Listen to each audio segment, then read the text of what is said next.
Hello Leo, welcome po sa inyong reading. So this is for your August the 4th to August the 6th reading. Para po sa mga bago, don't forget to click the subscribe button, smash the like button, comment below kung kayo po yung nakaka-resonate and hit the notification bell. Kung gusto nyo pong sumali sa ating live session sa kabilang channel po yan, that is Babaylan TV. No? Yan po ang ating unang channel catered for our international audience. Kung hindi nyo po maabot ang live sessions, pwede naman kayo magtanong dito sa comment section as long as the question is answerable by yes or no. And I want you to know that this is a general reading. No? You may resonate with the entire reading or you may resonate with some bits and pieces of the reading. Take what's only yours. And Leo, if you still care about your exes, no, nilipat natin siya sa Facebook kasi meron po mga naiinis na ayaw nga nilang rinig itong mga exes nila. So, doon po sa mga still waiting, no, or just wanted to know the updates of their exes, sa Facebook na lang po, no. So, the Facebook account is Babaylan TV. So, Leo, magsimula na tayo. So, parang may mga mood swings tayo, no? Or, let's say, yung person natin. This could be you, this could be your person, no? What I am reading here is the dynamic. Sabihin natin si person A ang may mood swings. Sometimes, ang saya-saya. Sometimes, biglang nagagalit, no? Meron din dito mga changes of emotions, no? Parang meron ditong sa inyo din, Leo, na nagtitiis muna, no? Actually, gigil na rin ako sa'yo, no? May ganun eh. Sabi ni person A, gigil na rin ako sa'yo, nagtitimpi lang ako, no? Gusto kitang kurutin ng nail cutter, no? Pero so far, kaya ko pa naman, no?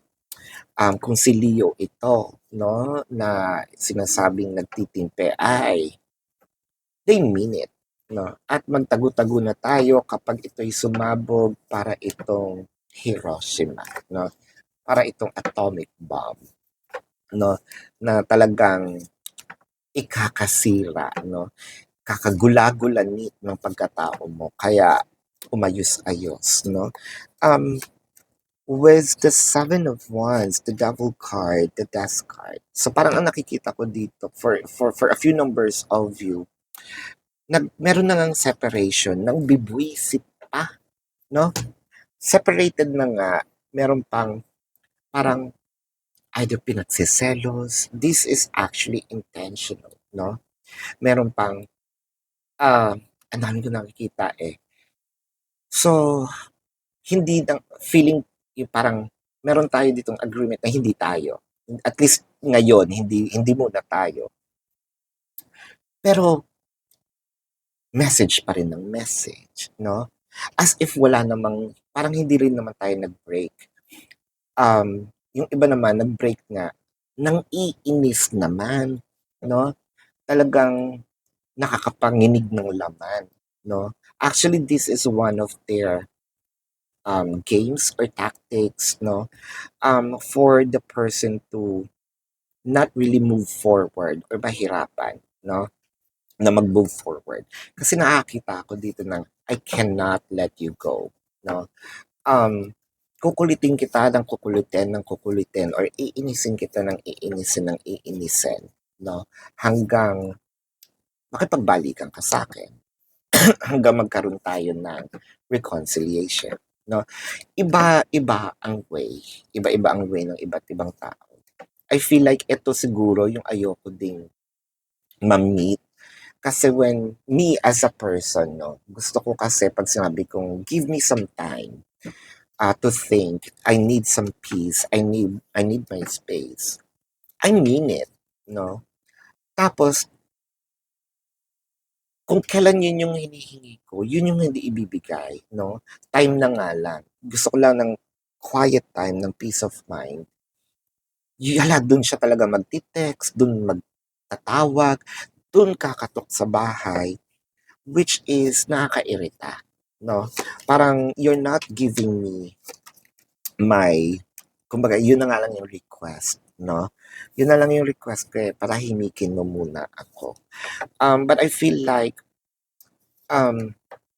someone is really actually this person who's si person A, no, who's making a nest, actually wants to build the connection and work on it and move this to another level of commitment, lalo na nakita niya na either nagpagupit tayo ng buhok, no, um, nagpa-ano, nagpa-parlor, ganyan, um, nag-e-exercise, nag-gym tayo, no? Parang, uy, hindi mo naman yan ginagawa nung tayo, ha? Um, willing ka na ba talagang makahanap ng iba? Lumalandi ka ba sa iba, no?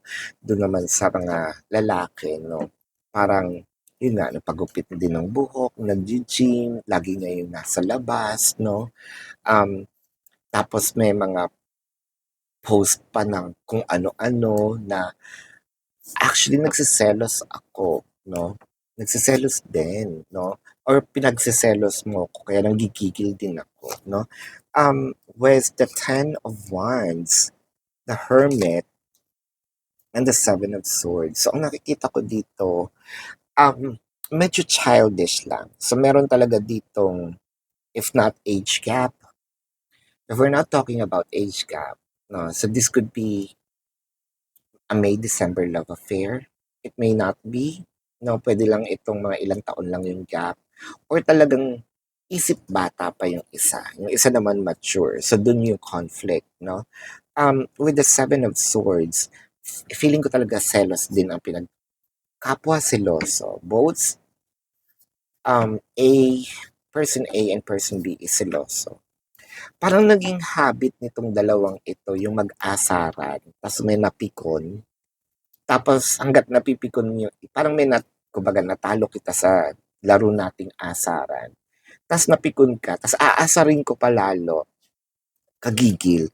Meron akong nararamdamang gigil ngayon, no? Pero sana sinabi niya na this is uncalled for, baka meron akong mga nasabi, either biro din na yung off limit, no, or nag-cross ako ng boundary, nahihirapan ako ngayong i-take back, no, itong mga nasabi ko or nagawa ko. Actually gusto ko sana ding makipag-usap, kaya siguro din nangungulit itong taong ito, no. Um, I wanna clarify this Ten of Wands, no, the World card and the Knight of Swords.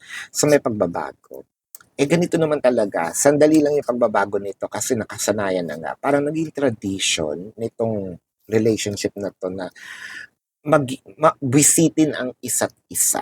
Yun yung parang nakikita ko naging love language nitong dalawa. Okay lang siguro kung nag-prank-prank, no, yung ganyan. Well, partly yes, no.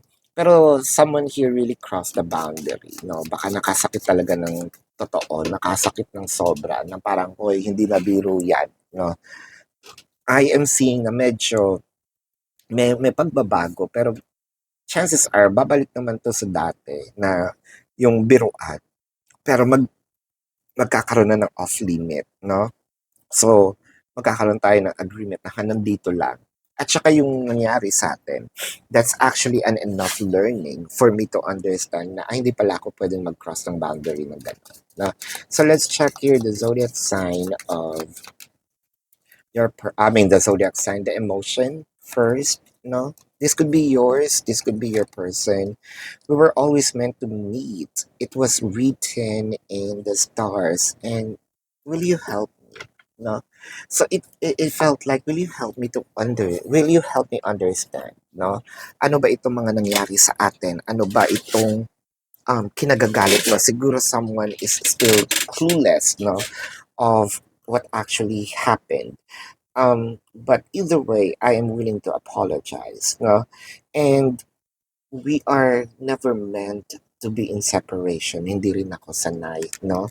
Naniniwala ako na we are going to surpass all these challenges and move forward through this, no? Um, Leo, this is your reading. Let's check the zodiac sign of your person. Now, this could be their sun sign or a placement in their chart, no? I'm seeing Gemini, Pisces, o di yung mga dalawang lukaret ang nauna, no? Um, Scorpio, Sagittarius, Leo, Virgo, uh, Cancer, Capricorn. Yan. So, yan ang iyong reading, Leo. Na baka kapwa Leo din yun, no? So, this is your reading. For those of you who's new to the channel, don't forget to click the subscribe button, smash the like button, comment below if you resonate, and hit the notification bell.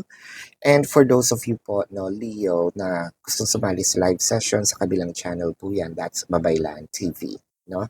Kung hindi po kayo kung hindi kayo nakaabot sa live sessions, sa comment section pwede naman kayong magtanong as long as the question is answerable by yes or no po, no? Pero kung feeling niyo hindi naman ako masasatisfy, no? Alam niyo sa sarili niyo na parang nag-crave ako ng explanation, no? Meron po akong link sa description box. Click the link. The link is going to route you on my website. Now, nandun po yung question form, no? Sa question form po, nandun po sa pinakababa, ang question form, ibaba nyo pa, nandun po how much per question, mode of payment, the name and the number for your reference. I also created a 4 questions plus 1. That's actually a discounted price, no? Take advantage of it.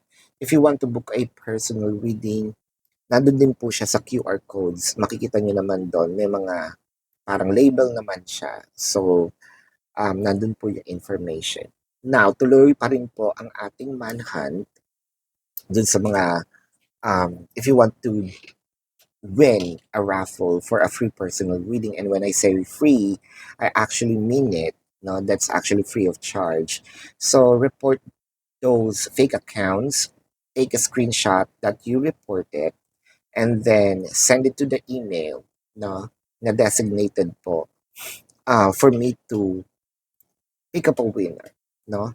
And if you still care about your exes, again, sa Facebook po siya, yung segment po na X-Files, dun ko na po ipopost, no?